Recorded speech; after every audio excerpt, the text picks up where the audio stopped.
ಅಲಂಕೃತರಾಗಿರ್ತಕ್ಕಂಥ ಪರಮ ಪೂಜ್ಯರು, ಶ್ರೋತ್ರಿಯ ಬ್ರಹ್ಮನಿಷ್ಠರು, ಸಾಧಕ ಬೋಧಕರ ಹಿತಚಿಂತಕರಾದ ಹರಳಕಟ್ಟಿಯ ಬ್ರಹ್ಮವಿದ್ಯಾ ಆಶ್ರಮದ ಶಿವಾನಂದ ಮಠದ ಅಧಿಪತಿಗಳಾದ ನಿಜಗುಣಪ್ಪಾಜಿಯವರನ್ನೇ ಮೊದಲುಗೊಂಡು ಈ ವೇದಿಕೆಯಲ್ಲಿ ಆಸನಸ್ಥರಾಗಿರ್ತಕ್ಕಂಥ ಎಲ್ಲ ಪೂಜ್ಯಪಾದರ ಶ್ರೀಪಾದದಲ್ಲಿ ಶಿರಬಾಗಿ ತಮ್ಮೆಲ್ಲರ ಸದುಹೃದಯಕ್ಕೆ ಸಾಕ್ಷಿ ರೂಪದಿಂದ ಬೆಳಗುವಂತ ಆ ಪರಾತ್ಪರ ಪರಶಿವನಿಯೂ ಕೂಡ ವಂದಿಸುತ್ತ ತಮ್ಮೆಲ್ಲರಿಗೂ ಶರಣು ಶರಣಾರ್ಥಿ. ಪ್ರಸ್ತುತ ಇವತ್ತಿನ ಅಧಿಕರಣವಾಗಿ ಇರಿಸಿಕೊಂಡಿರ್ತಕ್ಕಂಥ ವಿಷಯ ನಿಜವನರಿದ ಶ್ರೀಮನ್ ನಿಜಗುಣ ಶಿವಯೋಗಿಗಳಿಂದ ವಿರಚಿತವಾಗಿರ್ತಕ್ಕಂಥ ಕೈವಲ್ಯ ಪದ್ಧತಿ ನಾಮಕ ಗ್ರಂಥ. ಬಹು ಸುಂದರವಾಗಿ ಶಾಸ್ತ್ರದಲ್ಲಿ ನ್ಯಾಯ ಅಂತ ಬರ್ತಿರ್ತಾವ. ಅದರೊಳಗ ಒಂದು ನ್ಯಾಯ, ಅದು ಯಾವುದು ಅಂತ ಕೇಳಿದ್ರೆ ಸೋಪಾನ ಆರೋಹಣ ನ್ಯಾಯ ಅಂತ ತಿಳ್ಕೊಂಡು ಒಂದು ನ್ಯಾಯ ಬರ್ತದೆ. ಅಂದ್ರೆ ಈ ವೇದಿಕೆಯನ್ನು ಹತ್ತಬೇಕಾಗಿದ್ರೆ ಹೇಗೆ ಇವು ಮೆಟ್ಟಲುಗಳದಾವ, ಈ ಮೆಟ್ಟಲು ಹತ್ತಿ ಬಂದ ಮೇಲೆ ನಾವು ಹೇಗೆ ನಮ್ಮ ಸ್ಥಾನದಲ್ಲಿ ಹೋಗಿ ಕೂಡಬಹುದು, ಹಾಗ ನಿಜವಾಗಿ ಈ ಜೀವಾತ್ಮನು ತನ್ನ ಸ್ವಸ್ವರೂಪ ಸ್ಥಿತಿಯನ್ನು ಹೊಂದಬೇಕಾಗಿದ್ರೆ ಆ ಏನಪ್ಪಾ ಅಂತ ಕೇಳಿದ್ರೆ ಸ್ವರೂಪ ಆರೋಹಣ ಆಗ್ಬೇಕಾಗಿದ್ರೆ ತನ್ನಿಮಿತ್ತವಾಗಿ ಶ್ರೀಮನ್ ನಿಜಗುಣ ಶಿವಯೋಗಿಗಳು 5 ಸ್ಥಳ ಕಟ್ಟದಿಂದ ಯುಕ್ತವಾಗಿರ್ತಕ್ಕಂಥ 5 ಸೋಪಾನದೊಂದಿಗೆ ಆ ಜೀವಾತ್ಮನು ತನ್ನ ಪರಮವಾಗಿರ್ತಕ್ಕಂಥ ಸ್ವರೂಪ ಸ್ಥಿತಿಯಲ್ಲಿ ಆರೋಹಣ ಆಗ್ಬೇಕಂತ ತಿಳ್ಕೊಂಡು ಈ ಕೈವಲ್ಯ ಪದ್ಧತಿ ನಾಮಕ ಗ್ರಂಥ ಇದು ಏನಂತ ಕೇಳಿದ್ರೆ ಸೋಪಾನ ಆರೋಹಣ ನ್ಯಾಯದಂತೆ ಈ ಗ್ರಂಥವನ್ನು ರಚನೆ ಮಾಡಿದ್ದಾರೆ. ಈ ಗ್ರಂಥದ ಯಾವ ಪ್ರಥಮ ಪದ್ಯ ಸೂತ್ರ ಪದ್ಯದಲ್ಲೇ ಬರ್ತಕ್ಕಂಥ ಇವತ್ತಿನ ವಿಷಯ ಹರನಡಿವಿಡಿ ಶಾಂತರೊಡನಾಡು. 2 ವಿಷಯಗಳು ಇಲ್ಲಿ ಬರ್ತವೆ. ಯಾಕೆ ಅಂತ ಕೇಳಿದ್ರೆ ಈ ಮನುಷ್ಯನಾಗಿ ಹುಟ್ಟಿ ಬಂದ ಮೇಲೆ ಈ ಮನುಷ್ಯನು ತನ್ನ ಸ್ವಸ್ಥಿತಿಯನ್ನು ಹೊಂದಬೇಕಾಗಿದ್ದರೆ ಈ ಜನ್ಮ ಮರಣಾತ್ಮಕವಾಗಿರ್ತಕ್ಕಂಥ ಬಂಧನದಿಂದ ಆತನು ಮುಕ್ತನಾಗಬೇಕಾಗಿದ್ದರೆ ಆ ಜೀವಾತ್ಮನನ್ನು ಕುರಿತು ಇಲ್ಲಿ ಶಾಸ್ತ್ರದಲ್ಲಿ ಹೇಳಿದಂಥವು 4 ಕೃಪೆಗಳದಾವ. ಒಂದು ಈಶ ಕೃಪೆ, 2ನೇದು ವೇದ ಕೃಪೆ, 3ನೇದು ಯಾವೇನಪ್ಪಾ ಅಂತ ಕೇಳಿದ್ರ ಈಶ ಕೃಪೆ, ವೇದ ಕೃಪೆ, ಗುರು ಕೃಪೆ ಮತ್ತು ಕಡೆಗೆ ಅಂತಃಕರಣ ಕೃಪೆ. ಈ ಪ್ರಕಾರವಾಗಿ ಇಲ್ಲಿ ಹರನಡಿವಿಡಿ ಆ ಪರಮಾತ್ಮನ ಪಾದ ಕಮಲಗಳನ್ನು ನೀನೇನಂತ ಕೇಳಿದ್ರ ಅನನ್ಯ ಪ್ರೇಮ ಲಕ್ಷಣಾತ್ಮಕವಾಗಿ ಭಕ್ತಿ ಪೂರ್ವಕವಾಗಿ ಆ ಪಾದವನ್ನು ಹಿಡಿಯಂತ ಇಲ್ಲಿ ನಿಜಗುಣರು ಹೇಳ್ತಾ ಇದ್ದಾರೆ.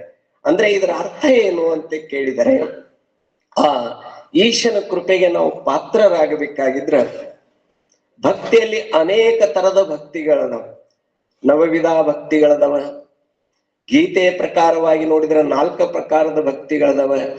ಸಿದ್ಧಾಂತ ಶಿಖಾಮಣಿ ಪ್ರಕಾರವಾಗಿ ನೋಡಿದ್ರ 6 ತರದ ಭಕ್ತಿಗಳದವ. ಅವು ಅನೇಕ ಭಕ್ತಿಗಳಿದ್ರು ಕೂಡ ಕಡಿಗೆ ಹೋಗೇನಪ್ಪಾ ಅಂತ ಕೇಳಿದ್ರೆ ಒಂದು ಅಪರಾ ಭಕ್ತಿ, ಇನ್ನೊಂದು ಪರಾಭಕ್ತಿ ಅಂತ ಹೇಳಲಾಗಿದೆ. ಅಪರಾಭಕ್ತಿ ಅಂದ್ರ ಈ ಸಂಸಾರದಗೋಸ್ಕರವಾಗಿ ಯಾವ ಜೀವಾತ್ಮನು ಆ ಪರಮಾತ್ಮನನ್ನು ಕುರಿತು ಭಜಿಸ್ತಾ ಇದ್ದಾನೆ ಭೋಗ ಭಾಗ್ಯಕ್ಕಾಗಿ, ಇದು ಯಾವ ಭಕ್ತಿ ಅಂತ ಕೇಳಿದ್ರೆ ಇದು ಅಪರಾಭಕ್ತಿ.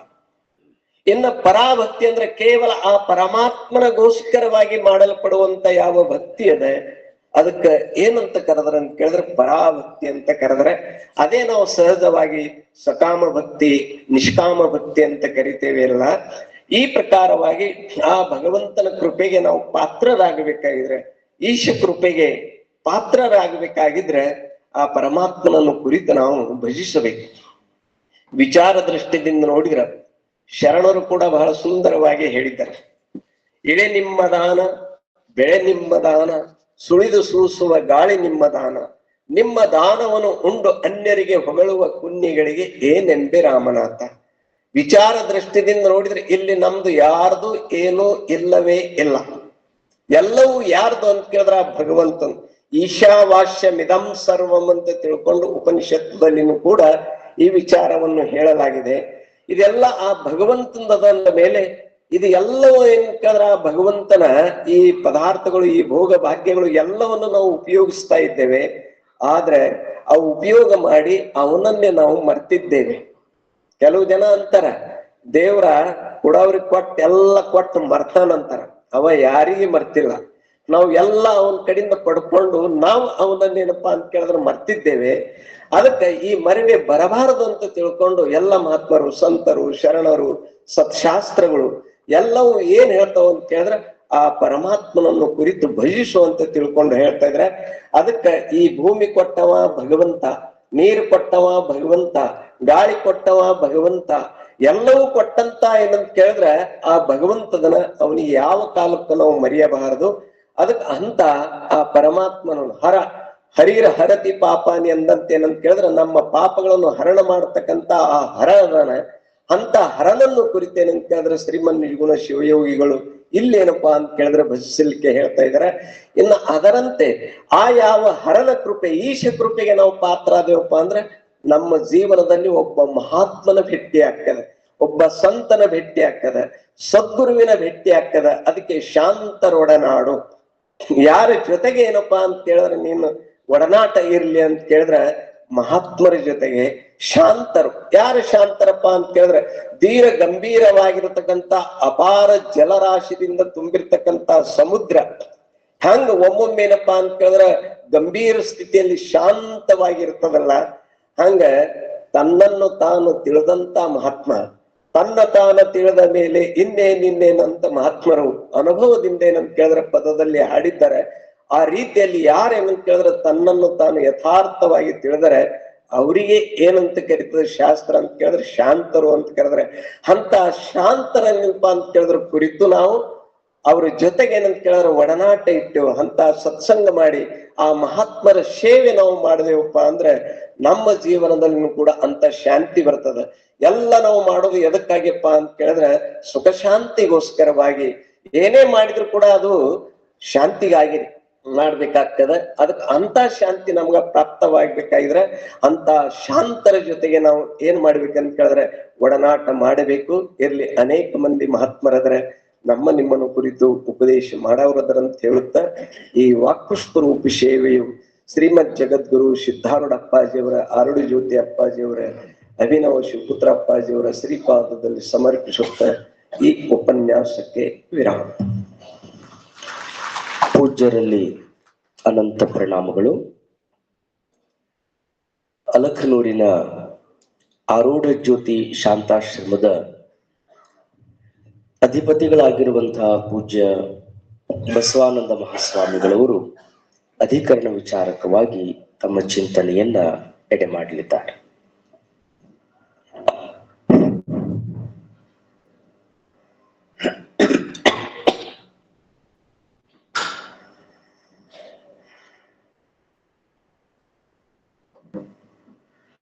सद्गुरुनाथ महाराज के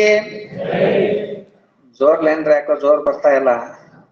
श्री श्री सिद्धारूढ़ स्वामी महाराज के, आरूढ़ ज्योति सुपुत्र स्वामी महाराज के, सकल साधु संत महाराज के जय मंगलम, जय नमः पार्वते.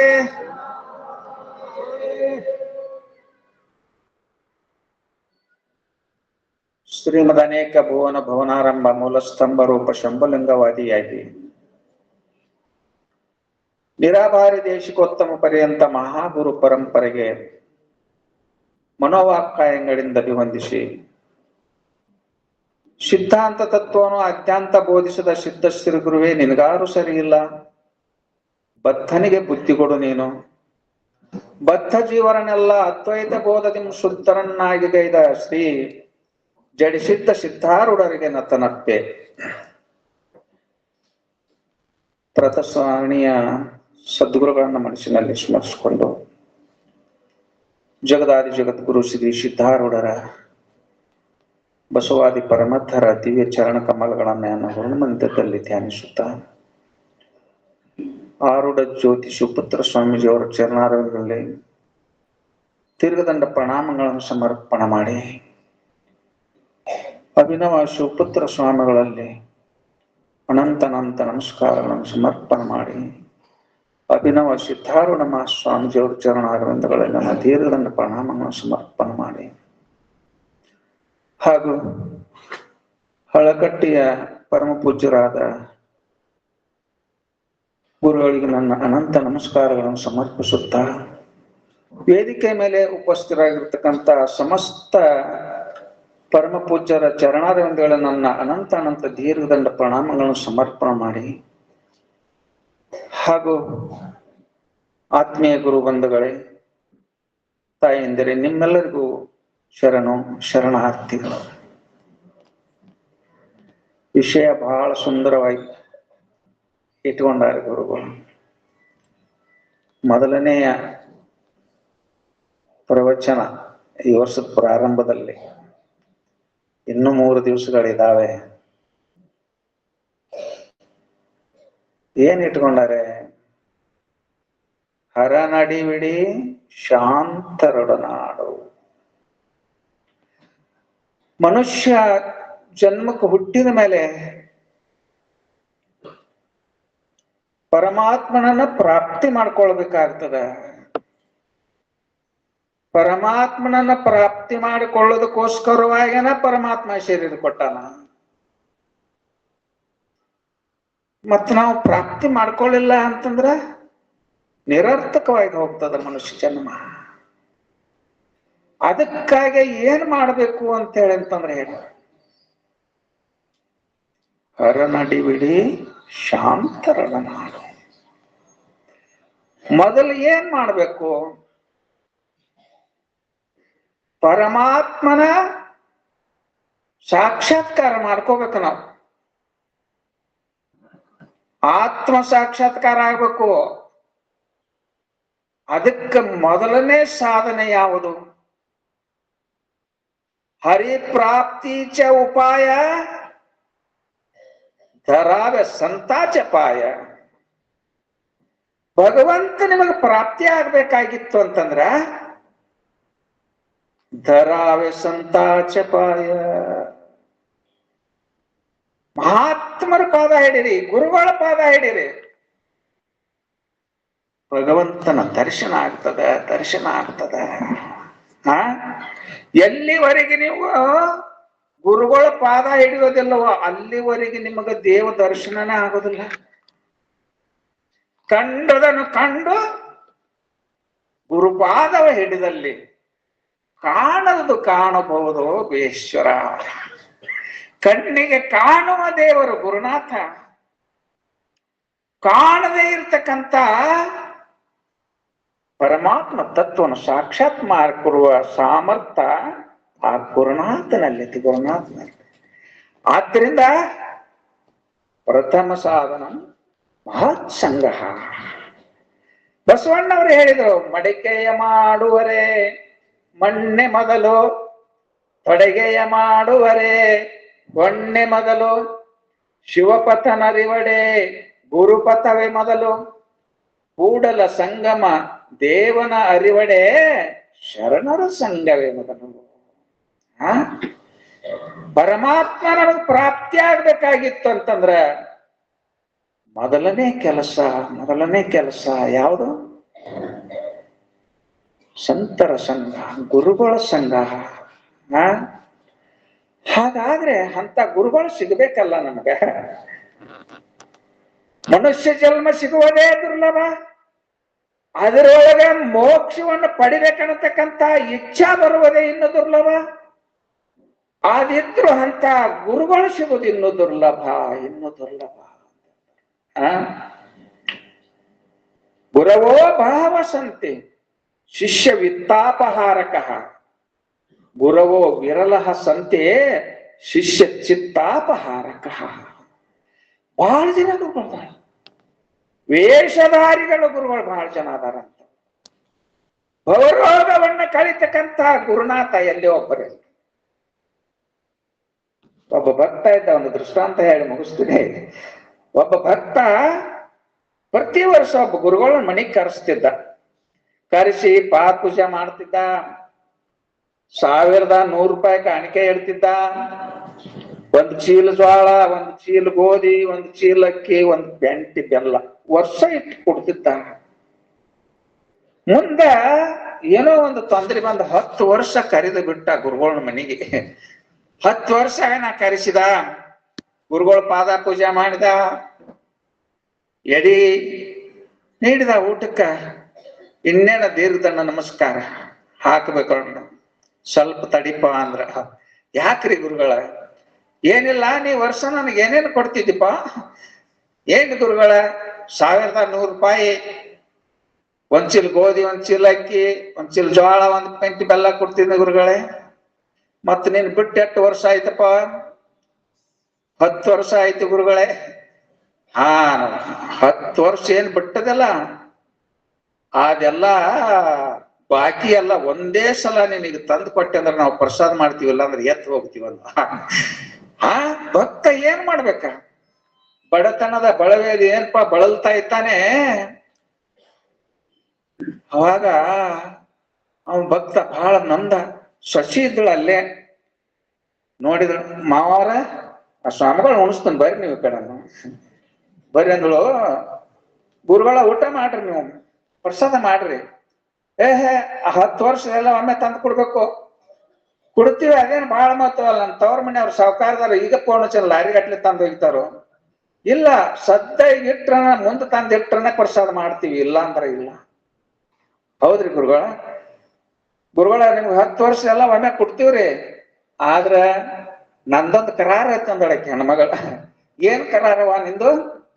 ಏನಿಲ್ಲ, 10 ವರ್ಷ ಎಲ್ಲ ನೀವು ಊಟ ಮಾಡ್ತಿದಿರಲ್ವ, ಅದನ್ನೆಲ್ಲ ಈಗ ಒಂದೇ ಸಲ ಮಾಡ್ರಿ ಅಂದ್ರೆ ನಿಮ್ಗೆ ತಂದು ಕೊಡ್ತೀವ ಅಂತಂದ. ಅನನ ಒಂದ ಇದೇನೋ ಹೆಣ್ಮಗಳ ಬಾಳ ಶಾನ್ಯ ಕಾಣ್ತಾಳ ಅಂತೇಳಿ ಇದ್ರ ಇರುವಂದಕ್ಕ ಎಟ್ಟು ಕೊಡ್ತಿರ್ಕೊಡ್ರಿ ಅಂತ ಊಟ ಮಾಡಕ್ ಶುರು ಮಾಡಿದ್ರು. ಹೋಳಿಗೆ ನಿಡ್ಕೊತ ಏನಾಗಿತ್ತು, ತಂಗಿ ಕೊಯ್ಯಾಗ 2 ತೊಲಿದ್ ಬಂಗಾರ ಇತ್ತು ಬಳ್ಳಾಗ. ಎಣ್ಣೆ ಹತ್ತಿ ಏನಾಗಿ ಹೋಳಿಗೆ ನೋಡೋದು ಜಾರಿ ತಾಟ್ನೊಳಗ್ ಬಿತ್ರಿ ಅಂತ ತಕ್ಕೊಳಕಂದ್ರೆ ಹೇ ಮುಟ್ಟಬೇಡ ತಂಗಿ, ಎಡಿ ಒಳಗ್ ಬಿತ್ತದ ಪ್ರಸಾದ ನಾವು ಸ್ವೀಕಾರ ಮಾಡವ್ರ. ಅದನ್ನ ಬಾಯೊಳಗೆ ಇಟ್ಕೊಂಡ್ರು ಆಗ್ಲಿ ಅಂತಂದಳು. ಅನ್ನ ತಗೊಂಡ್ ಬಂದ್ರಿ, ಆ ಅನ್ನ ನೀಡುವಾಗ ಒಂದಿಷ್ಟು ದೊಡ್ಡ ಚಮಚನ ತಗೊಂಡ್ ಬಂದಳು. ತಂದು ಅನ್ನ ನೀಡ್ಕೋತ್ ಅಷ್ಟೊಳಗ್ ಬಿಟ್ಟು ತಿಂಡ್ರಿ ಸ್ವಾಮಿಗಳು. 14 ತಿಂದ್ರಾಗ ಆಗ್ತತೆ ತಂಗಿ, ಅದನ್ನ ಬಂಗಾರ ಹೆಂಗ್ ತಿಂದ್ರೆ ಹಂಗ ತಿನ್ರಿ. ಆ ದವಡ್ಯಾಗಿನ ಬಂಗಾರ ತೆಗೆದು ಕೊಡ್ತಿರೋ ಏನು ತಿಂತೀರೋ?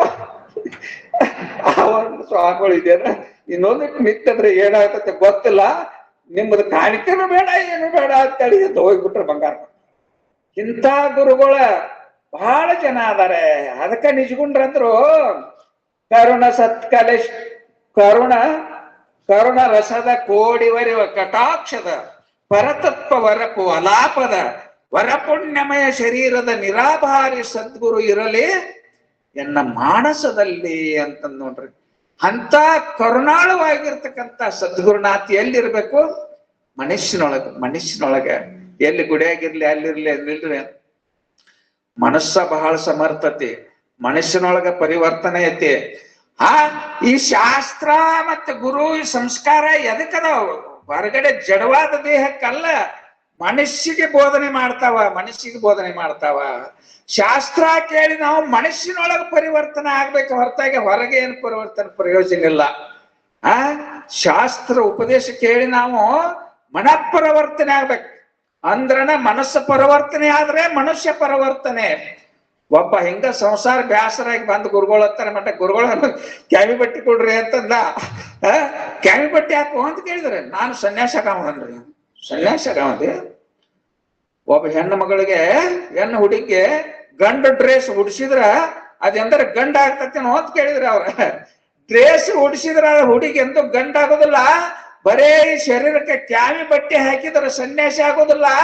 ಗುರುವಿನ ಹತ್ತಿರ ಶ್ರವಣ ಮನನ ನಿಧಿತ್ಯಾಸನ ಮಾಡಿ ಒಳಗೆ ನಿನ್ನ ಮನಸ್ಸಿನೊಳಗೆ ಪರಿವರ್ತನೆ ಆಗುವ ಅದು ಸನ್ಯಾಸ ಅಂದ್ರೆ. ಹಾಗೆ ಮನಸ್ಸಿನೊಳಗಿರ್ಲಿ ಅಂತಂದ್ರ ಎಂತ ಕರುಣಾರಸ ಕೋಡಿವರಿವಂತ ಗುರುನಾಥ ನಮ್ಮನ್ನು ಕರುಣೆ ಮಾಡಿದಂದ್ರೆ ಯಾವ್ದಾಗ ಹಾಕಿಲ್ರಿ?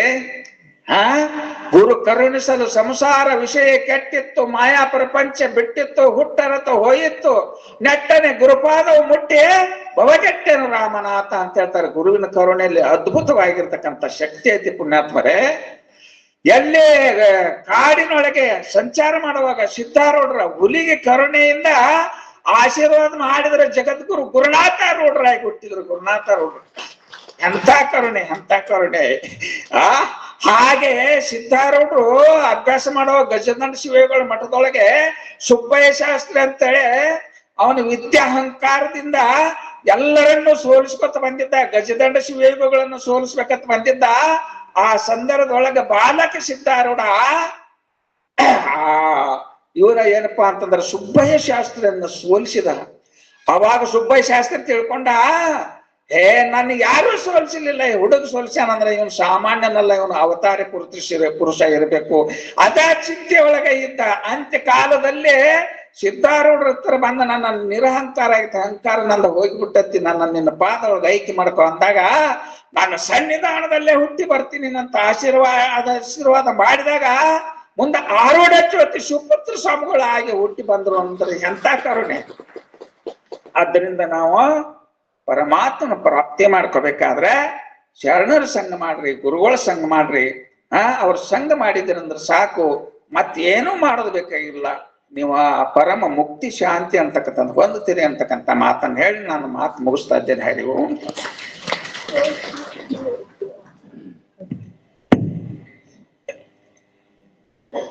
ಇದುವರೆಗೂ ತಮ್ಮ ಉಪನ್ಯಾಸವನ್ನು ದಯಪಾಲಿಸಿದಂತ ಅಪ್ಪವರಿದ್ದಾಗ ಮಾತಾಡತಿದ್ದಿಲ್ಲ ಅವ್ರು.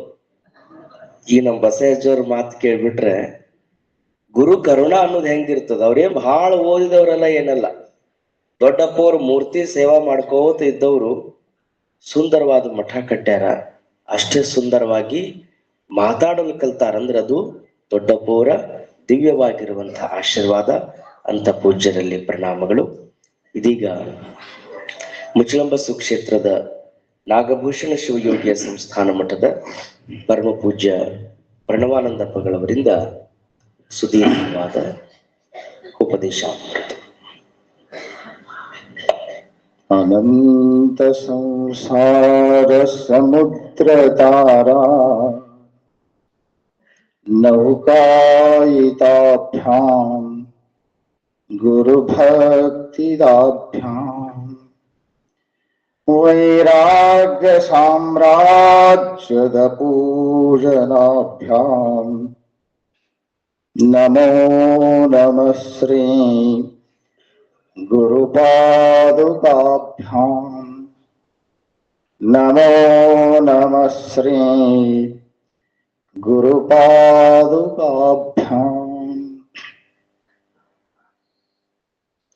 ಸಿದ್ಧ ಸದ್ಗುರು ಪಾದಾಬ್ಜಂ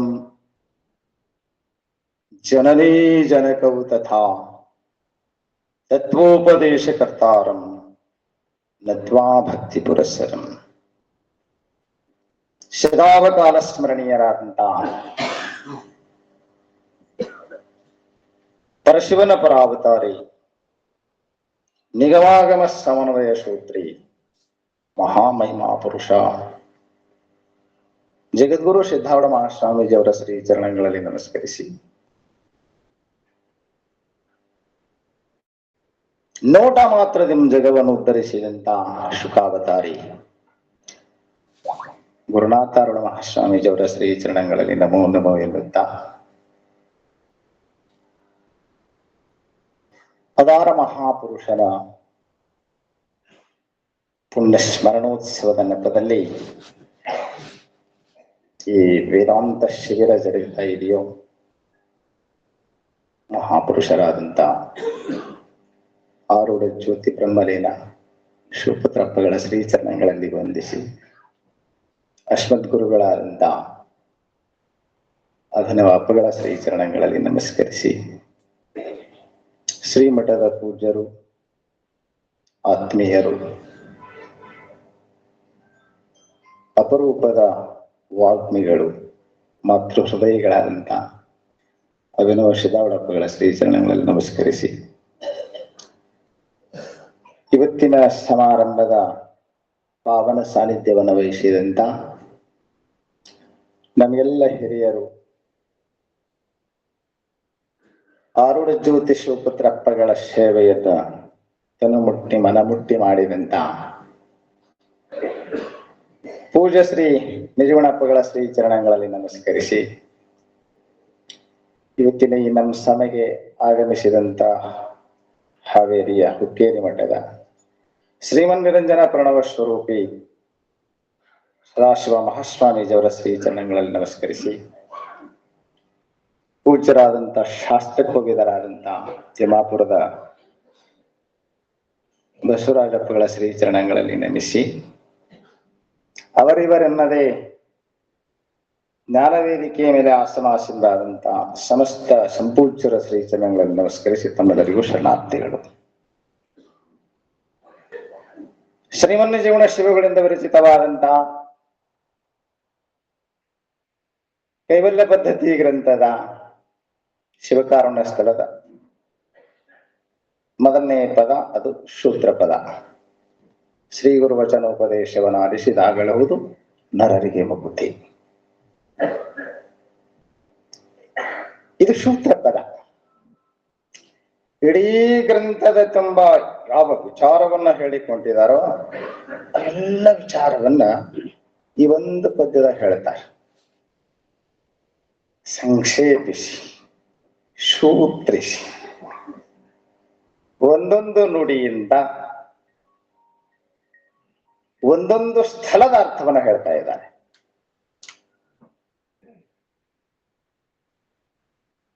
ಶಿವಕಾರುಣ್ಯ ಸ್ಥಳ, ಶಿವನ ಕಾರುಣ್ಯವನ್ನ ಕೃಪೆಯನ್ನ ಪಡಿ, ಅದನ್ನ ಮೊದಲನೇ ನುಡಿಯಿಂದ ಹೇಳ್ತಾರೆ.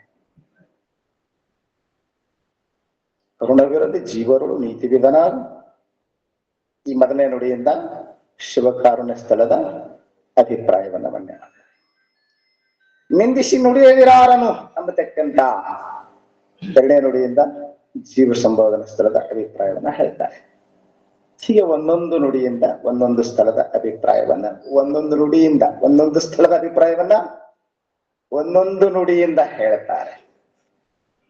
ಅರೆ ಆರೂಢ ಜ್ಯೋತಿ ಬ್ರಹ್ಮಲೀನ ಸದ್ಗುರು ಶಿವಪುತ್ರಪ್ಪನವ್ರು ಎಷ್ಟು ವಿದ್ವಾಂಸರು, ಎಂಥ ಘನ ವಿದ್ವಾಂಸರು ಅಂದ್ರೆ, ಶ್ರೀಮನ್ ಜೀವನ ಶಿವಗಳು ಒಂದೊಂದು ಸ್ಥಳದ ಅಭಿಪ್ರಾಯವನ್ನ ಒಂದೊಂದು ನುಡಿಯಿಂದ ಹೇಳಿದರೆ, ಒಂದೊಂದು ಶಬ್ದದಿಂದ ಇಡೀ ಸ್ಥಳದ ಅಭಿಪ್ರಾಯವನ್ನ ಹೇಳಿದಂತ ಮಹಾಪುರುಷ ಆರೂಢ ಜ್ಯೋತಿ ಶಿವಪುತ್ರ ಮಹಾಸ್ವಾಮಿಗಳ ಅದು ಹೆಂಗ್ ಹೇಳಿದ್ದಾರೆ? ಇಡೀ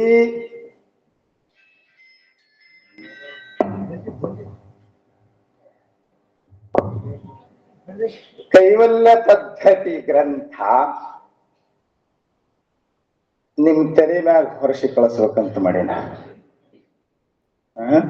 ಹೊತ್ಕೊಂಡು ಹೋಗ್ತೀರಿ ಇಡೀ ಗ್ರಂಥ ನಿಮ್ಮ ತಲೆ ಹೊರಕ್ಕೆ ಕಳ್ಸು. ಇಡೀ ಗ್ರಂಥ ನಿಮ್ ತಲೆಯೊಳಗೆ ಉಳಿತೇವೆ. ಅಪ್ನವ್ರು ಹೇಳಿದಂತ 5 ಶಬ್ದಗಳು ನೆನಪಿಟ್ಕೊಂಡ್ರೆ ಸಾಕು ನೋಡ್ರಿ. 5 ಪದಗಳಿಂದ ಕೈವಲ್ಯ ಪದ್ಧತಿ ಗ್ರಂಥದ ಅಭಿಪ್ರಾಯವನ್ನ ಹೇಳ್ತಾರೆ ಅಪ್ನವ್ರು. ಹೆಂಗ್ ಹೇಳಿದ್ದಾರೆ? ಪಡಿ, ಬಿಡು, ನಡಿ, ಮಾಡು, ನುಡಿ. ನೆನ್ಕೊಳ್ದವ್ರಿ ಇನ್ನೊಮ್ಮೆ ರಿಪೀಟ್ ಮಾಡಿ. ನಿಮ್ಗೆ ಒಮ್ಗೆ ಉಳಿಯಂಗಿಲ್ಲ ಗೊತ್ತದ ನನಗೆ.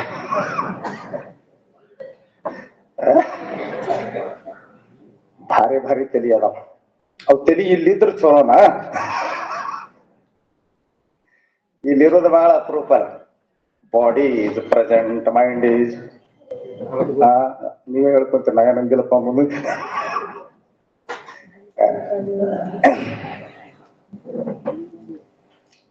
ಮೊದಲನೇ ಮಾತೇನು?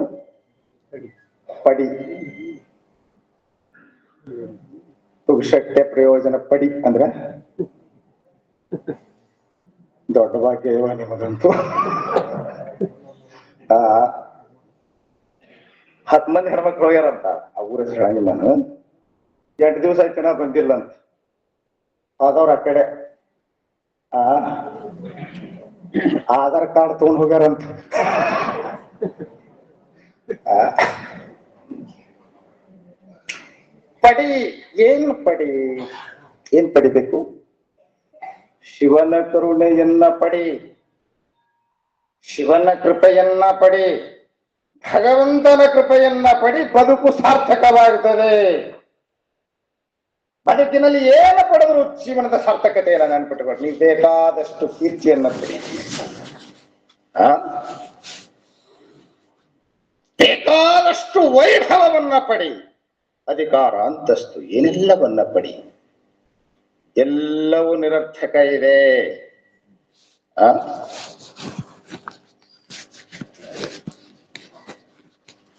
ನೀ ಏನು ಪಡೆದದ್ದೂ ನಿನಗೆ ಸಮಾಧಾನ ಕೊಡಂಗಿಲ್ಲ. ರೈಟ್? ಸಮಾಧಾನ ಸಿಕ್ಕಿದ್ರೆ ಇಲ್ಲಿಗೆ ಬರ್ತಿರ್ಲಿಲ್ಲ. ಸಮಾಧಾನ ಇಲ್ರಿ ಇಲ್ಲಿ, ಆರಾಮ್ ಕಣ್ಣು ಮುಚ್ಚಿ ಕುಂತರು ಮಂದಿ ಒಂದಿಷ್ಟು ಬಾರಿ ಉಪಹಾರ ಹಾಕ್ಯಾರ ಹೋಳು. ನಾನು ಕಷ್ಟಪಟ್ಟು ಕಣ್ಣು ತರ್ಕೊಂಡು ಕುಂತೀನಿ, ಯಾಕಂದ್ರೆ ಕಾದ್ರವಳ್ಳಿ ಕಾರ್ಯಕ್ರಮ ಮಾಡಿ ಬಂದಿನ.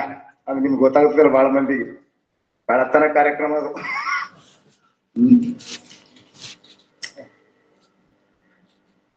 ಮನುಷ್ಯ ಶಿವನ ಭಗವತ್ ಕೃಪೆಯನ್ನ ಪಡೆದಾಗ ಮಾತ್ರ ಅವನಿಗೆ ಶಾಶ್ವತವಾದಂತ ನೆಮ್ಮದಿ ಸಿಗುತ್ತದೆ. ನೆನ್ಪಿಟ್ಟುಕೊಳ್ಳಿ, ಇನ್ನೇನು ಪಡೆದ್ರು ಬದುಕು ಸಾರ್ಥಕವಾಗುವುದಿಲ್ಲ. ಆದ್ದರಿಂದ ಅವರಂದ್ರು ಶಿವನ ಕರುಣೆಯನ್ನ ಪಡಿ. ಶಿವನ ಕರುಣೆಯನ್ನ ಪಡಿಲಿಕ್ಕೆ ಇಡೀ ಆಪತ್ತು ತುಂಬೆಲ್ಲ ಪ್ರಾರ್ಥನೆಯನ್ನ ಬಹಳ ಚಂದ ಹೇಳ್ಕೊಂಡ್ ಬಂದಿದ್ದಾರೆ. ಪಡಿ, ಬಿಡು, ಹೆಂಗ್ ಮಾಡ್ತೀರಿ ನೋಡ್ರಿ. ಬಿಡು ಅಂತ ಏನೇನು ಬಿಡು, ನೀ ಏನೇನು ಹಿಡಿದಿದೀಯ ಎಲ್ಲಾನು ಬಿಡು. ಒಂದೇ ಮಾತನ್ನ ಹೇಳಬೇಕಾದ್ರೆ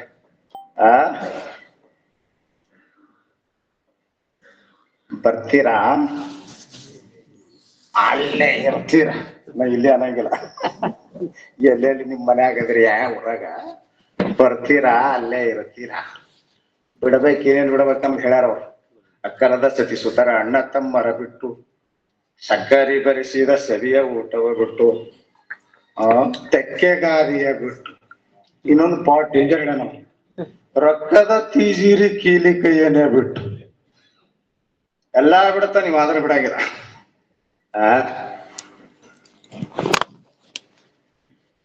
ಕಟದ ಕಲ್ಲಿನ ಕಂಬ ಕಟ್ಟಿದ ಮನೆ ಬಿಟ್ಟು ಬಿಟ್ಟದ ಅಂದ್ರೆ ನಿನಗೆ ಶಾಂತಿ ಮೋಕ್ಷ ಸಿಗ್ತದ ಅಂದ್ರು. ಇದು ಎಲ್ಲಾ ಬಿಟ್ಟು ಬಂದ್ರೆ ನಿಮ್ ಮೋಕ್ಷ ಸಿಗುದಾದ್ರ ಅದು ನಮ್ಗೆ ಬೇಕಾಗಿಲ್ಲ. ಮತ್ತೊಬ್ರು ಹೇಳಿದ್ರು, ಬಾಳ ಸಂಧಿ ಹೇಳ್ತಾನ ನಾವು ಶರಣ. ಹೆಣ್ಣ ಬಿಡು, ಹೊನ್ನ ಬಿಡು, ಮಣ್ಣ ಬಿಡು, ಅದನ ಬಿಡು, ಇದನ ಬಿಡು, ಏನೇನ ಬಿಡ ಹೇಳುವರ ಇದನ್ನ ಬಿಡದ ರಾಗಿಗಳು. ಇದೆಲ್ಲ ಬಿಡು ಎನ್ನುವುದರ ಬದಲು ಪ್ರಾಣ ಬಿಡು ಎನ್ನಬಾರದೆ. ಸ್ವತಂತ್ರ ದೇವ ಸಿದ್ದೇಶ್ವರ ನಿನ್ನಡಿಯ ಹಿಡಿದಿರೆ ಯಾವುದು ಬಿಡಬೇಕಿಲ್ಲವಯ್ಯ. ಇದು ಮಾತು ಬಹಳ ಚಂದ ಅನಿಸೋದು. ಅದಕ್ಕೆ ಇವತ್ತ ನೋಡಿ, ಸ್ವತಂತ್ರ ವೀರ ಸಿದ್ದೇಶ್ವರ ನಿನ್ನಡಿಯ ಹಿಡಿದಿರೆ ಅಂದ್ರಲ್ಲ, ಅದನ್ನೇ ನಿರ್ವಹಿಸಿಗಳು ಹರ ನಡಿ ಬಿಡಿ. ಆದ್ರೆ ಇದು ಜೀವ ಸಂಬೋಧನಾ ಸ್ಥಳ, ಬಿಡಬೇಕಾಗ್ತದೆ. ಏನ್ ಬಿಡ್ಬೇಕು? ಮೋಹ ಬಿಡುವಂತ. ಮೋಹ ಬಿಡು, ಪ್ರಪಂಚದ ವಸ್ತುಗಳ ಮೇಲೆ ಇರುವಂತ ಅತಿಯಾದ ಆಸಕ್ತಿ. ಮನಿ ನಮಗೆ ಬಹಳ ತೊಂದರೆ ಕೊಡೋದಿಲ್ಲ, ಮನಿ ಮೇಲಿನ ಆಸಕ್ತಿ. ಮನದಿ ಪ್ರತಿಬಂಧಕಲ್ಲ, ಅತಿಯಾದ ರಾಗ ಆಸಕ್ತಿ ತೊಂದರೆ ಕೊಡುತ್ತದೆ. ಅಟ್ಯಾಚ್ಮೆಂಟ್ ಅಂತೀವಿ ನಾವು ಇಂಗ್ಲಿಷ್ ನೋಡಿ, attachment. All misery come from only by attachment. Attachment ಅಂದ್ರೆ ಗೊತ್ತಾಗ್ತ, ಬಾಳ ಹಚ್ಕೊಂಡಿ ನಂದ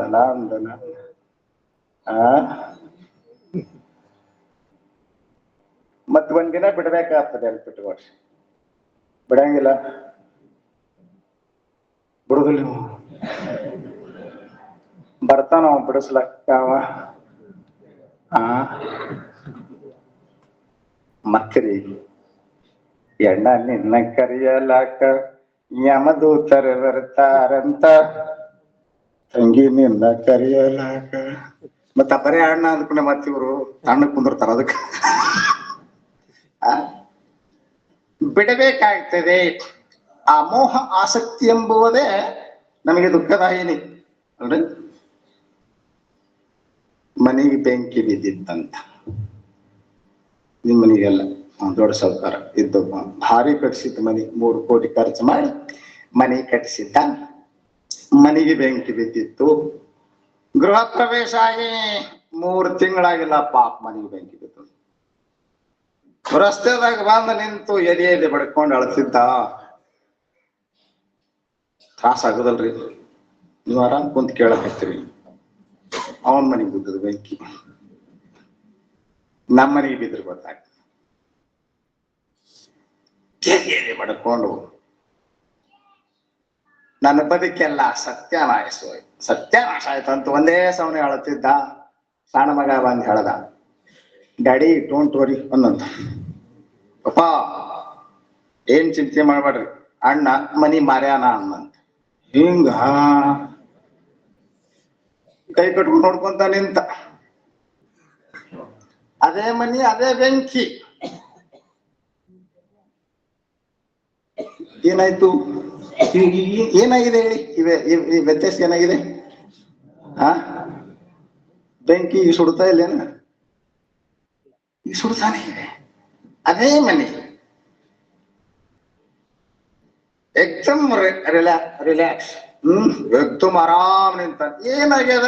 ಏನೇನು ವ್ಯತ್ಯಾಸ ಆಗಿಲ್ಲ, ಒಳಗೆ ಜರ ಬದಲಾಗ್ಯದ. ಏನ್ ಬದಲಾಗ್ಯದ? ಹೋಗದ್ ಬಿಡಿ, ಇದು ನಂದಲ್ಲ.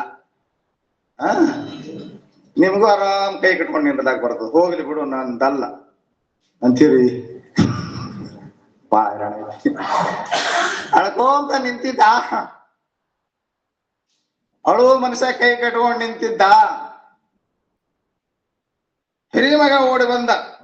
ಪಾಪ ಆರ್ಸು ಪ್ರಯತ್ನ ಮಾಡೋದು ಬಿಟ್ಟು ಮನೆಗೆ ಬೆಂಕಿ ಹತ್ತದ ಕೈ ಕಟ್ಕೊಂಡು ನೋಡ್ಕೊಂತ ನಿಂತಿರಿ.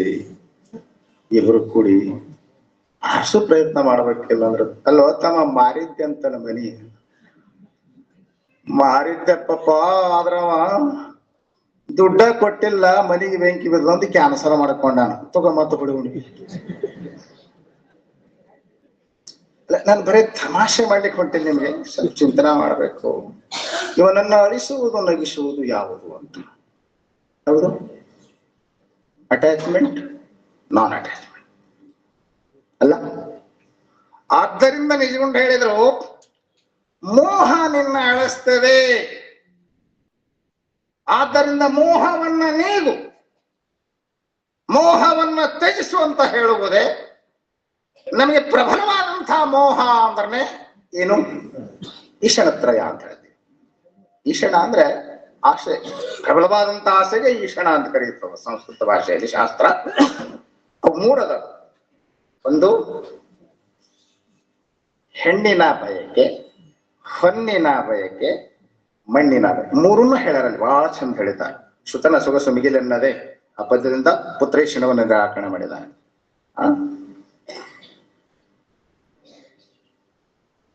ಎಲ್ಲ ಈಶಣತ್ರಯಗಳ ದಿನ ಹೇಳ್ಕೊಂತ ಕುಂತ ನನ್ನ ಹರನಡಿ ಬಿಡಿ ಅಲ್ಲೇ ಉಳಿತದ, ದೊಡ್ಡ ಬರ್ತೀನಿ ನನ್ನ ಕಡೆ. ಮೋಹವನ್ನ ನೀಗು ಅನ್ನೋದನ್ನ ಆರೋಢ ಜ್ಯೋತಿ ಶಿವಪುತ್ರಪ್ಪನವರು ಒಂದು ಮಾತನ್ನ ಹೇಳಿರುವ, ಒಂದೇ ಒಂದು ಪದ, ಸಣ್ಣ ಪದ. ಏನ್ ಶಬ್ದ? ಬಿಡು, ಮೋಹವನ್ನ ಬಿಡು. ನಡಿ,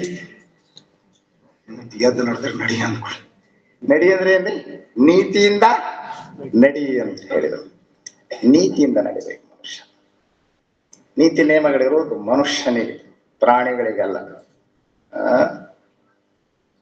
ಈ ಹುಬ್ಬಳ್ಳಿ ಕ್ರಾಸ್ನೊಳಗ ಟ್ರಾಫಿಕ್ ಪೊಲೀಸ್ ನಿಂದಿರ್ತಾನ. ಅವ ಹೋಗಂದ್ರೆ ಹೋಗ್ಬೇಕು, ಬೇಡ ಅಂದ್ರೆ ನಿಂದಿರ್ಬೇಕಲ್ಲ. ಗ್ರೀನ್ ಲೈಟ್ ಬಿದ್ರೆ ಹೋಗ್ಬೇಕು, ರೆಡ್ ಲೈಟ್ ಬಿದ್ರೆ ನಿಂದಿರ್ಬೇಕು. ಟ್ರಾಫಿಕ್ ಪೊಲೀಸ್ ಕೈ ಮಾಡ್ಯ ರೆಡ್ ಲೈಟ್ ಇರ್ತದ, ಆದ್ರೂ ಒಂದ್ ಬಾಣ, ಒಂದ್ ಎಮ್ಮಿ ಹೊಂಟಿತ್ತಪ್ಪ, ಅದ್ ನಿಂದ್ರಂಗಿಲ್ಲ. ಎಮ್ಮೆಕ್ ನಿಂದಿರ್ತದ್ರಿ, ಎಮ್ಮೆಲೆ ನಿಂದಿರ್ತಾನ, ಎಮ್ಮೆ ನಿಂದ್ರಂಗಿಲ್ಲ. ಎಮ್ಮೆ ಹೋಯ್ತು, ಟ್ರಾಫಿಕ್ ಪೊಲೀಸ್ ಫೈನ್ ಹಾಕ್ತಾನ, ಶಿಕ್ಷೆ ವಿಧಿಸ್ತಾನ. ಏನಂತಾನ? ಹೋಲಿ ಬಿಡುತ್ತಾನ. ನೀತಿ ನಿಯಮ ಅದಕ್ಕ ಲೆಕ್ಕಕ್ಕಿಲ್ಲ. ಹಾಗೆ ಮಹಾತ್ಮರಂತರ ನೀತಿ ನಿಯಮವನ್ನ ಅನುಸರಿಸದೆ ಹೋದ್ರೆ ಇದು ಜನ ಅಲ್ಲ, ಹೋಗ್ಲಿ ಬಿಡುತ್ತಾನ ಅಂತ. ಅದಕ್ಕೆ ನೀತಿ ಕ್ರಿಯೆ ಆಚರಿಸುವ ಸ್ಥಳದಲ್ಲಿ ಏನ್ ಹೇಳಿದ್ರು? ನೀತಿಯಿಂದ ನಡಿ ಅಂತ ಹೇಳಿದ್ರು. ಅದನ್ನೇ ಅಪ್ನವರು ಪಡಿ, ಬಿಡು, ನಡಿ. 4ನೇದ್ದು ಯೋಗ ಪ್ರತಿಪಾದನಾ ಸ್ಥಳ. ಅದನ್ನೊಂದು ಮಾತನ್ನ ಹೇಳಿದೆ, ಏನಂತ? ಮಾಡು. ಯೋಗ ಮಾಡಬೇಕು, ಮಾತಾಡೋದಲ್ಲದು, ಮಾಡಬೇಕು. ಗೊತ್ತೈತಿ ಇವತ್ತು ಬಹಳ ಜನ ಯೋಗ ಮಾಡ್ತಾ ಇದ್ದಾರೆ. ಕಳೆದ ವರ್ಷ ಬೇಸಿಗೆಯಲ್ಲಿ ಅಪ್ನವ್ರು ನೋಡಿದವ್ ನಾವು.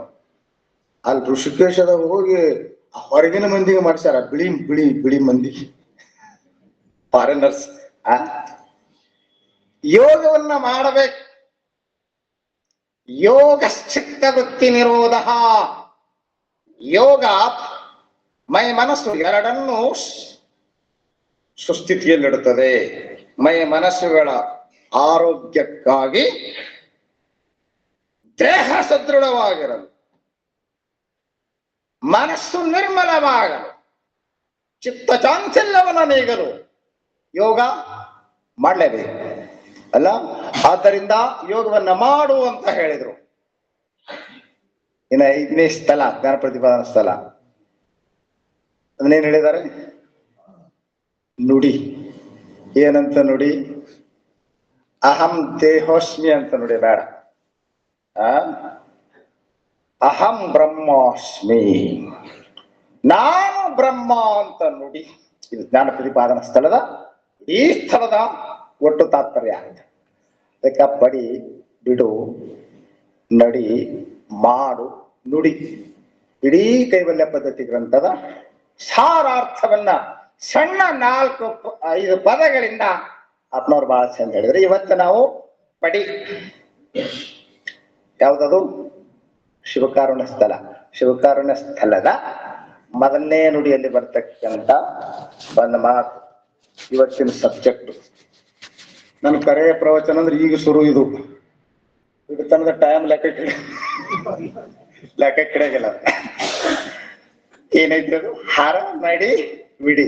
ಹರನ, ಪರಮಾತ್ಮನ ಅಡಿ, ಪಾದವನ್ನು ಹಿಡಿ. ಹಿಡ್ಕೊಂಡು ಕುಂದ್ರುದು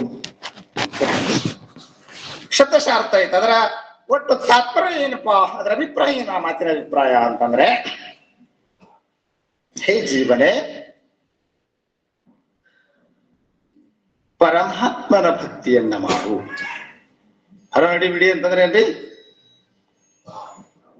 ಯಾರ್ಯಾರ್ದೋ ಪಾದ ಹಿಡ್ದಿ,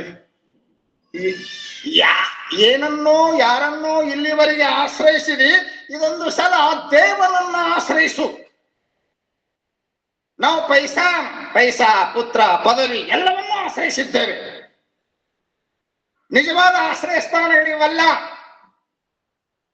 ನಮಗೆ ನಿಜವಾದಂತ ಪರಮಾಶ್ರಯ ಅಂದ್ರೆ ಪರಶಿವ. ನೆನ್ಪಿಟ್ಕೋಬೇಕು. ಪರಮಾತ್ಮ, ಪರಮಾತ್ಮನನ್ನು ಆಶ್ರಯಿಸು, ಪರಮಾತ್ಮನ ಭಕ್ತಿಯನ್ನ ಮಾಡು. ಬದುಕು ಸಾರ್ಥಕವಾಗುವುದು ಭಗವದ್ಭಕ್ತಿಯಿಂದ ಅಲ್ವಾ? ಇದೊಂದ್ಸಲ ಪರಮಾತ್ಮನ ಪಾದ ಹಿಡಿ. ಯಾರ್ಯಾರ್ದೋ ಪಾದ ಹಿಡ್ದಿದೆ. ನಮ್ಮಲ್ಲಿ ಎಲ್ಲೋ ಒಂದ್ಸಲ ನೋಡಿದೆ, ಇವು ಗುರುಗಳಿಗೆ ಎಲ್ಲ ಶಿಷ್ಯರು ಭಕ್ತರು ಬಂದು ಪಾದ ಹಿಡಿದು ನಮಸ್ಕಾರ ಮಾಡೋದು ನೋಡಿದ್ದೆ ನಾನು. ಆದ್ರೆ ಈ ಪೊಲಿಟಿಷಿಯನ್ಸ್ಗಳ ಪಾದ ಹಿಡಿಯೋದು ಮೊನ್ನೆ ನೋಡಿದೆ. ಅವ್ನು ಹಿಡಿದವ ಪಾದ ಬಿಡವಲ್ಲ ಎಲೆಯಲ್ಲಿ.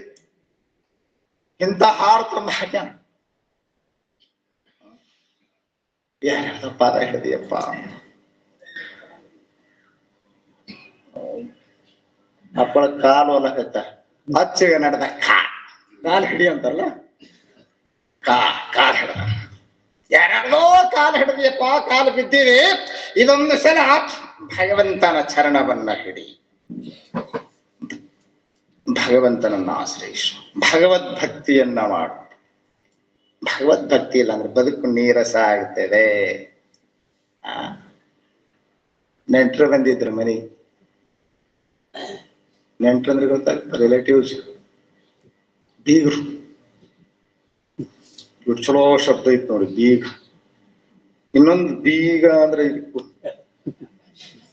ಅದಕ್ಕೂ ಬೀಗನೇ ಅಂತಾರ. ಚಲೋತ್ನೆ ಹಾಕೊಂಡು ಬಂದಿರಲ್ಲ, 3 ದಿವ್ಸ ಬಿಟ್ಟು ಬಂದಿರಿ. ಮತ್ತೆ ನನ್ನ ಪ್ರವಚನ ಕೆಳಗಿಲ್ಲ, ಆ ಕಡೆ ಹೋಗ್ತಾರೆ ಮನಸ್ಸು. ನೆಂಟರು ಬಂದಿದ್ರು, ರಾತ್ರಿ ಟೈಮಿಗೆ ಬಂದಿದ್ರು, ರಾತ್ರಿ ಸಮಯ, ಲೇಟ್ ನೈಟ್. ಹೆಣ್ಮಗಳು ಕಿಚನ್ ರೂಮ್ ಹೋಗಿದ್ದಾಳೆ, ಅಡಿಗೆ ಮಾಡ್ಬೇಕಂತಾಳ. ಎಲ್ಲ ಐತಿ, ಅಡಿಗೆ ಮಾಡಿದ್ ಬಾಳ ಚಲೋ ಮಾಡಿದ್. ತವ್ರ ಮನಿ ಕಡೆಯವ್ರು ಬಂದಿದ್ರು ಬೀಗರು. ಸ್ವಲ್ಪ ಬೇರೆ ಬೇರೆ ಮಾಡ್ತೀರ, ಅದಕ್ಕೆ ತವ್ರ ಮನಿ ಕಡೆ ಎಲ್ಲ ಹಾಕಿನ.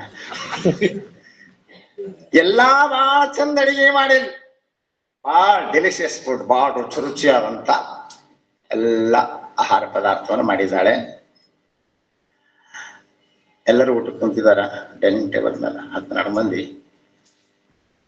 ಯಾರ ಬಾಯಾಗನು ಈತಾನ ಇಲ್ಲ ಗಂಟಲ. ಭಾರಿ ಭಾರಿ ಅಡಿಗೆ ಮಾಡ್ಯಾಳ. ಚಪಾತಿ ಮಾಡ್ಯಾಳ, ಎಣ್ಣೆ ಬದಲಿಕಾಯಿ ಪಲ್ಯ ಮಾಡ್ಯಾಳ, ಎಲ್ಲಾ ನಮನಿ 12 ನಮನಿ ಪಲ್ಯ ಮಾಡ್ಯಾಳ. ಯಾವುದು ರುಚಿ ಅನ್ಸಲ್ಲ. ಯಾಕ ಗೊತ್ತಾಗಿದೆ ನಿಮಗೆ? ಎಲ್ಲ ಹಾಕಾಳ, ಎಣ್ಣೆ ಬೆಣ್ಣೆ ಎಲ್ಲ ಹೆಚ್ಚು ಹಾಕಾಳ. ಒಂದು ಮರ್ತಾಳ, ವಾಟ್ ಈಸ್ ದಿಸ್? ಏನ್ರದು? ನಿಮ್ಗೆ ದೊಡ್ಡ ಗೊತ್ತಾಗಂಗಿಲ್ಲ ಅಂದ್ರೆ ಶಾವ್ ಮಾಡೋರು ಅವ್ರು, ಬರೇ ನೀವು ಉಣವ್ರು ಅಷ್ಟೇ. ಎಲ್ಲ ಹಾಕ್ಯಾಳ, ಒಂದು ಮರ್ತಾಳ. ಏನ್ ಮರ್ತಾಳ? ಉಪ್ಪ. ಒಂದಿಷ್ಟು ಸಾಲ್ಟ್, ಉಪ್ಪಿಲ್ಲ ಅಂದ್ರೆ ಎಲ್ಲ ಹ್ಯಾಂಗ ಸಪ್ಪಗ. ಹ್ಯಾಂಗ ನೀವು ಬದುಕಿನಾಗ ಏನೆಲ್ಲಾ ಮಾಡಿ ಭಗವತ್ ಭಕ್ತಿ ಸಿದ್ಧಾರೂಢ ಭಕ್ತಿ ಮಾಡ್ಲಿಲ್ಲ ಅಂದ್ರ ನಿಮ್ಮ ಬದುಕೆಲ್ಲ ಸಪ್ಪಗ ಆಗುತ್ತದೆ, ನೀರಸ ಆಗುತ್ತದೆ. ರಸ ಅದರ ಇಲ್ಲ.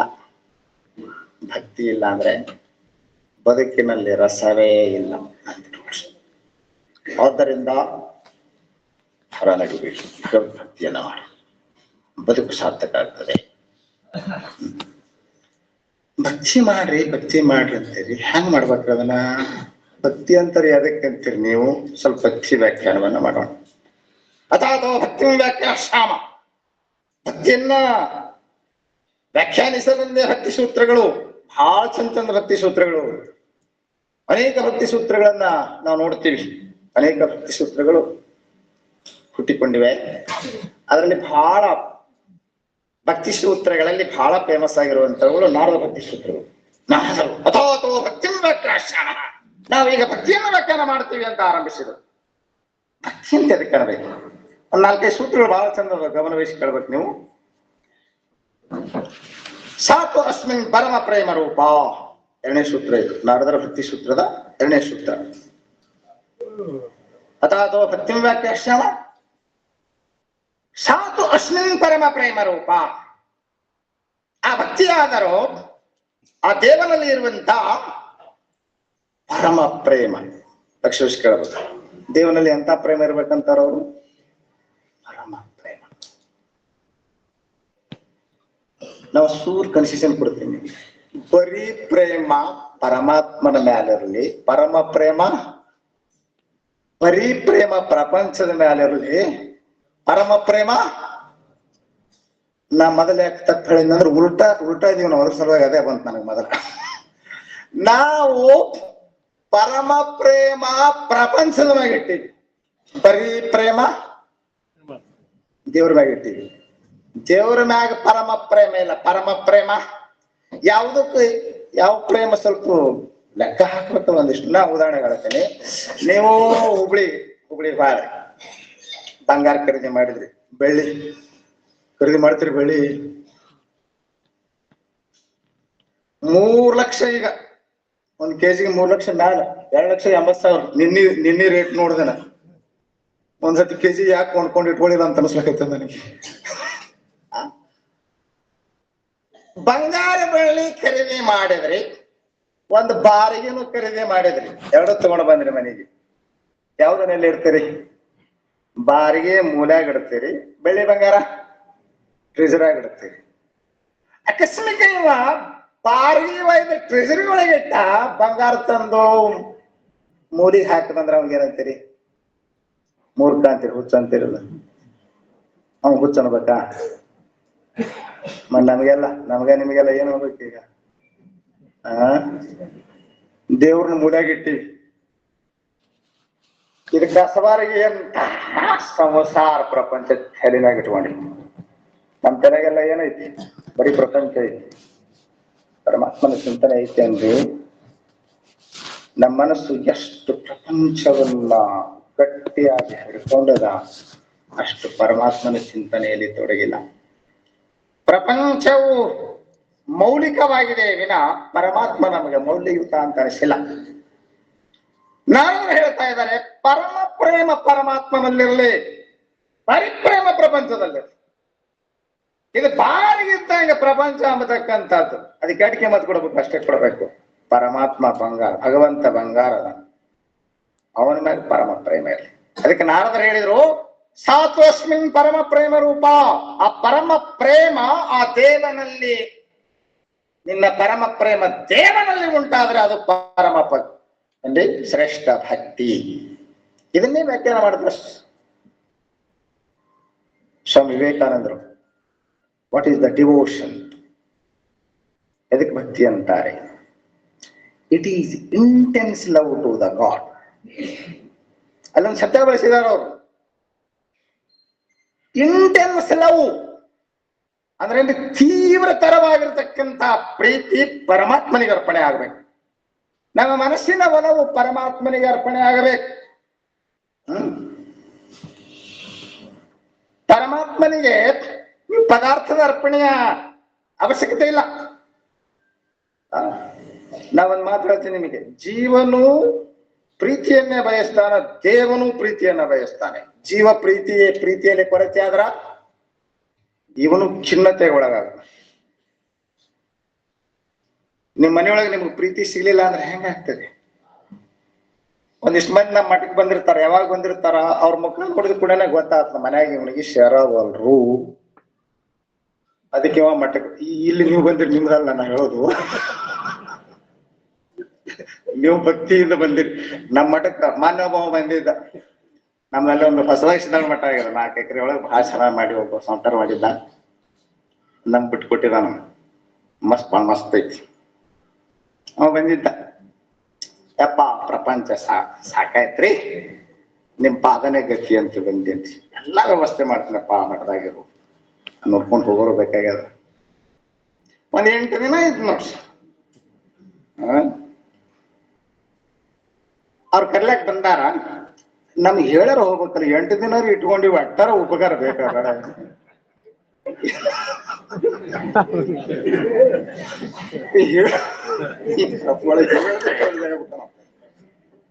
ಇನ್ನೊಬ್ಬ ಅಂತ ನಮ್ಮ ಮಠ ಕಡೆ ಮತ್ತೆ ನೀವ್ ಮಾಡ್ಬೇಕು. ಇಲ್ಲ, ಹೇಗೆ ಒಂಚೂರು ಪ್ರೀತಿಯಲ್ಲಿ ವ್ಯತ್ಯಾಸ ಆದ್ರೆ ನಮ್ಮ ಮನಸ್ಸು ತಡಪಡಿಸಲ್ವಾ? ಶಿವನು ಪ್ರೀತಿಯನ್ನ ಬಯಸ್ತಾನೆ, ದೇವನು ಪ್ರೀತಿಯನ್ನ ಬಯಸ್ತಾನೆ. ನಿನ್ ಯಾವ ಪದಾರ್ಥಗಳ ಅವಶ್ಯಕತೆ ಅಲ್ಲ ನನಗೆ. ಬೆಳೆ ನಿಮ್ಮ ದಾನ, ಬೆಳೆ ನಿಮ್ಮ ದಾನ, ಸುಳಿದು ಸೂಸುವ ಗಾಳಿ ನಿಮ್ಮ ದಾನ, ಎಲ್ಲ ಅವನು ಕೊಟ್ಟ ಕೊಡುಗೆ ಅಲ್ರಿ ಇದೆಲ್ಲ. ಅವನಿಗೇನ್ ಬೇಕಾಗಿದೆ? ನಿನ್ಗೇನ್ ಬೇಕಾಗಿದೆ? ನಿನ್ ಯಾವ ನೈವೇದ್ಯ ದೇವರಿಗೆ ಅರ್ಪಣೆ ಮಾಡ್ತೀರಲ್ರಿ, ಏನೇನ್ ಅರ್ಪಣೆ ಮಾಡ್ತೀರಿ? ಬೇಡ್ಕೊಂತೀರಿ ಮಾಡ್ತಾರ, ಹರಕೆ ಹೋಗ್ತಾರ. ಯಾವನ ಬೇಡ್ಕೊಂಡಿಲ್ಲ. ನಮ್ಮ ಹೊಲ 4 ಎಕರೆ ಅದು, 100 ಚೀಲ ಜೋಳ ಆದ್ರ 10 ಚೀಲ ಜೋಳ ದೇವ್ರ ನಿನ್ ಗುಡಿ ಕೊಡ್ತೀನಿ ಅಂತ ಬೇಡ್ಕೊಂಡಂತ. 90 ಚೀಲ ಆಯ್ತು ಹೊಲ. ಗುಡಿಯವ್ರು ಕೇಳಕ್ ಹೋದ್ರು, ಹಿಂಗ್ ಬಿಡ್ಕೊಂಡಿದ್ವಿ ಹರಕೆ ಹೊತ್ತದ್ ಗೊತ್ತೇ ಇತ್ತ. ಗುಡಿಯವ್ರು ಕೇಳಕ್ ಹೋದ್ರು, 100 ಚೀಲ ಆದ್ರ 10 ಚೀಲ ಕೊಡ್ತೀನಿ ಅಂದ್ಯ. 90 ಆಗ್ಯದಲ್ಲ, ಎವರೇಜ್ ಪ್ರಕಾರ 9 ಚೀಲ ಕೊಡು ಅಂತ ಇವ್ರು ಕೇಳಿದ್ರು. ಬರಬರಿ ತಿಳಿದ್ರು ಮಾತು. ಎವರೇಜ್ ಪ್ರಕಾರ 9 ಕೊಡ್ಬೇಕಾರ, ಇಂತ ಜಿಪ್ಪಣ ಮನುಷ್ಯ ಅವ ಅನ್ನಂತ.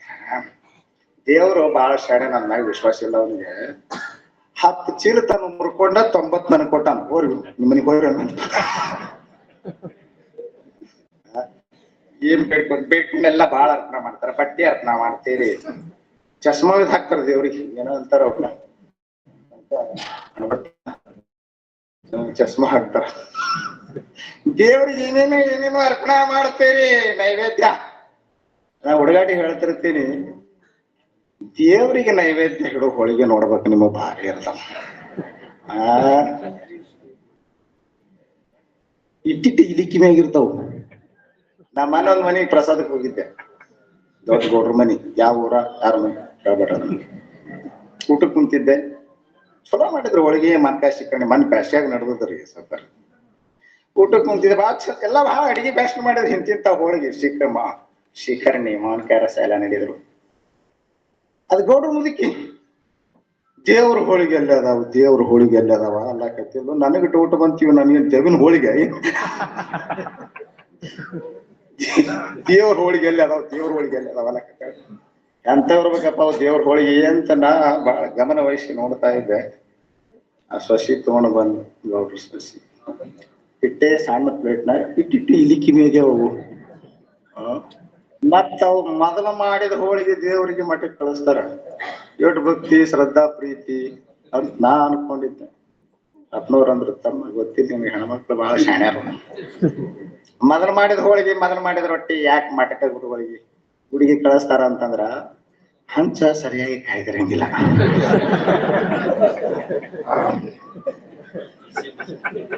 ಅಪ್ನವ್ರು ಅಂತಾರ, ಹಸಿ ಬಿಸಿ ಅವ್ರಿಗೆ ಅನುಭವ ಆಗ್ಯದಂತ ಕಾಣ್ತು. ಇಲ್ಲ, ಬಹಳ ಭಾರಿ ಮಾಡಿದ್ರ ಅಪ್ಪಗಳ ಮನೆ ಕಾರ್ಯಕ್ರಮ. ಬಹುತೇಕ ನಾ ಭೂತೋ ನ ಭವಿಷ್ಯ, ನಮ್ಮ ಕರ್ನಾಟಕದಾಗ ಯಾವ ಮಠದಾಗ ಅಂತ ಕಾರ್ಯಕ್ರಮ ಆಗಿದೆ. ನಾನು ಫೇಸ್ಬುಕ್ ನಲ್ಲಿ ನೋಡಿದೆ, ಬಹಳ ಅದ್ಭುತ. ಅವ್ರ ಮಠದ ಭಕ್ತರಂದ್ರ ಬಂಗಾರದಂತ ಭಕ್ತರು. ಬಂಗಾರದ ತುಲಾಭರಣ ಕೂಡ ಮಾಡ್ಯಾರ ಅವ್ರಿಗೆ. ಸುಮ್ ಹುಡುಗಾಟಿಗೆ ಹೇಳಕತ್ತಿಲ್ಲ. ನಮಗ ಅನುಭವ ಆಗ್ಯಾದ ನೋಡ್ರಿ. ಮೊದಲು ಮಾಡಿದ ರೊಟ್ಟಿ, ಮತ್ತೆ ಇದ ಮೀಸರ ಹಿಡದ ಹಾಲ ನಮಗ ತಂದು ಕೊಡ್ತಿರ್ತಾರ. 4-5 ದಿವ್ಸ ಮೀಸಲ ಹಿಡಿತಾರ. ಎಷ್ಟು ಭಕ್ತಿ ಶ್ರದ್ಧಾ. ಆ ಹಾಲ್ನಾಗ ಏನ ರಕ್ತ ಇರ್ತದ, ಶುದ್ಧ ಇರಂಗಿಲ್ಲ. ಆ ಹಾಲ್ ನಾವು ಉಣ್ಬೇಕು, ಅದು ಗಿಣ್ಣ ಮಾಡ್ಕೊಂಡು ಉಣ್ಬೇಕು ನಾವು. ಇದು ಯಾವುದು ಅವನಿಗೆ ಬೇಕಾಗಿಲ್ಲ, ಇದು ಯಾವುದು ಬೇಕಾಗಿಲ್ಲ. ಆ ಪರಮಾತ್ಮನಿಗೆ ಬೇಕಾದದ್ದು ಪ್ರೀತಿ, ಹಂಬಲ. ನಿನ್ನ ಹಂಬಲ ಹೆಂಗಿದೆ? ಸಂತ ರೈದಾಸ್ ಭಕ್ತಿಯ ವ್ಯಾಖ್ಯಾನವನ್ನು ಮಾಡ್ತಾರೆ, ಬಹಳ ಚಲೋ ತಾನು ಹೇಳಿದಾನೆ. ನೀರ ಬಿನು ಮೀನ ತುಕ್ಷಿ, ಕ್ಷೀರ ಬಿನು ಶಿಶು ಜನಿಸೆ. ಮಾತು ಸಂತ ರೈದಾಸ ಭಕ್ತಿಯ ವ್ಯಾಖ್ಯಾನವನ್ನು ಮಾಡ್ತಾ, ಭಕ್ತಿಯ ಹಂಬಲ ಹೇಗಿರಬೇಕು ಅಂತಂದ್ರೆ ರೈದಾಸ ಹೇಳ್ತಾನೆ, ನೀರ ಬಿನು. ಈ ನೀರು ಶಬ್ದ ಸಂಸ್ಕೃತ ಶಬ್ದ ಅಂತ ಇವ್ರು ಹೇಳ್ತಾರೆ, ತಮಿಳರು ನಮ್ಮ ಶಬ್ದ ಅಂತ ಹೇಳ್ತಾರೆ, ಕನ್ನಡಿಗರು ನಾವಂತೂ ನೀರಂತ. ಸಂಸ್ಕೃತದಲ್ಲಿ ನೀರು ಅಂಬುವುದಕ್ಕೆ 24 ಶಬ್ದಗಳಿವೆ. ಈ ನೀರು ಒಂದು ಸಂಸ್ಕೃತದವರು ತಗೊಂಡ್ಬಿಟ್ರೆ ಕನ್ನಡದ ನೀರಿಗೆ ನೋಡ್ಬೇಕು ಅನ್ನೋದೇ ಬಹಳ ದೊಡ್ಡ ಸಮಸ್ಯೆ.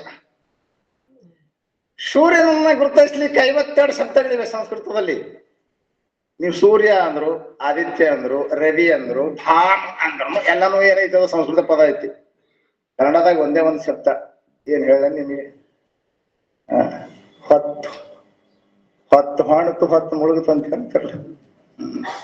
ಇಲ್ಲಿ ಬಿಡಿ, ನಾನು ಅದು ಲ್ಯಾಂಗ್ವೇಜ್ ಕಡೆ ಹೋಗಲ್ಲ. ಏನ್ ಹೇಳಕ್ ಹೊಂಟಿದಾರ? ನೀರು ಬಿನು ಮೀನ ದುಃಖಿ, ಕ್ಷೀರ ಬಿನು ಶಿಶು ಜೈಸೆ. ಹಾಗೆ ಮೀನ ನೀರಿಗಾಗಿ ತಡಪಡಿಸ್ತದೆ, ಹಸಿದ ಶಿಶು ಹಾಲಿಗಾಗಿ ಹಂಬಲಿಸ್ತದ. ಹಾಗ ದೇವನ ಹಂಬಲ ನಿನಗಿದ್ರ ಅದು ನಿಜವಾದ ಭಕ್ತಿ ಅಂತ ಭಕ್ತಿಯ ವ್ಯಾಖ್ಯಾನ ಬಹಳ ಅದ್ಭುತ ಮಾಡಿದ. ಇಂಥ ಭಕ್ತಿ ಇದ್ರೆ ಭಕ್ತಿಗೆ ತಾವಲಿವ ಭಗವಂತ, ಭಕ್ತಿಗೆ ತಾವಲಿದ. ಘೋರ ಕುಂಭಾರನ ಗಡಿಗೆಯ ಮಾಡಿ, ಘೋರ ಕುಂಭಾರನ ಎಡಿಗೆಯ ಮಾಡಿ ಅಡುಗೆ ಮಾಡಿ ತಾವುಣಿಸಿದ ಭಗವಂತ ಭಕ್ತಿಗೆ ತಾಬಲಿದ ಸಂತರೇಶ್ ಹೇಳಿದ್ದಾರೆ. ಭಕ್ತಿಗೆ ಭಗವಂತ ಒಲಿತಾನೆ. ಅದ್ಭುತವಾದಂತ ಉದಾಹರಣೆ ಕೊಟ್ಟರು.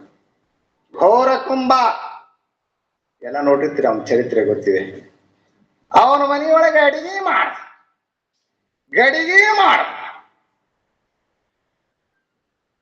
ಈ ಪಗಾರ ತಗೋಳು ಕೆಲಸಗಾರ ಆಳ್ ಮನುಷ್ಯ ಮಾಡಾವಲ್ಲ. ಎಲ್ಲಿ ಅಡಿಗೆ ಮಾಡ್ತಾನ್ರಿ? ಗಡಿಗೆನು ಮಾಡಂಗಿಲ್ಲ, ಅಡಿಗೆನು ಮಾಡಂಗಿಲ್ಲ, ಮಾಡಿದ್ದಕ್ಕೆ ನೋಡ್ತಾನ ನೋಡಾಟ. ಆದ್ರೆ ಘೋರ ಕುಂಬಾರನ ಮನೆಯಲ್ಲಿ ಪರಮಾತ್ಮ ಗಡಿಗೆ ಮಾಡ್ದ. ಬಾಜಾರಕ್ಕೆ ಹೋಗಿ ಮಾರ್ಕೊಂಡು ಬಂದ, ಅಡಿಗೆ ಮಾಡಿ ತುತ್ತಿಟ್ಟು ಉಣಿಸಿದ. ಎದಕ್ಕೋಸ್ಕರವಾಗಿ? ಭಕ್ತಿಗೋಸ್ಕರವಾಗಿ.